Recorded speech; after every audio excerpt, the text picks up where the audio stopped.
And today, we are so happy and lucky. Yan na tayo ay namuling nakapasok na naman sa bahay ni Papa God. Ano po? So, medyo busy lately kaya minsan hindi agad nakakasimba. So, ngayon, nagkaroon tayo ng time at masaya tayo na tayo ay nakarating sa kanyang tahanan at tayo nakapagnilay-nilay, nakapag-muni-muni at nakapagdasal. Ano po? So, ayan, kailangan bigyan talaga natin ng time si Papa God kahit gaano pa tayo kabisi. Ato naman mga kasama ko, laging takot magka-picture. Ano po? Lagi nang tinatakpan na mga mukha kapag dumadaan sa aking video.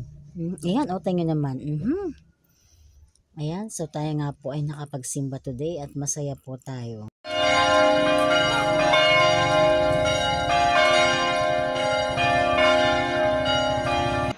And after nga ng mas, ay nagpunta kami sa puntod ng aming mga yumaong mahal sa buhay. Ayan. Kami ay dumalaw at nagtirik ng kandila at nag-alay ng konting panalangin.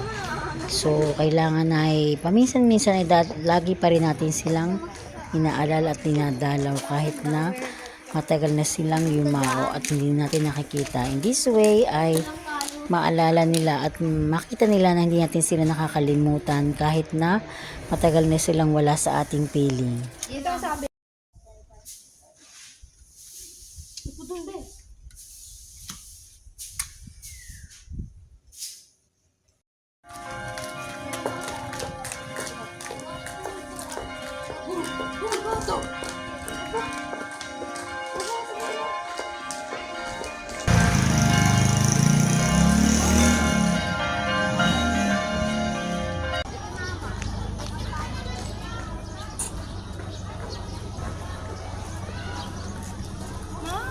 Salamat po sa panonood at sana'y kayo nakapagsimba na din. God bless us all.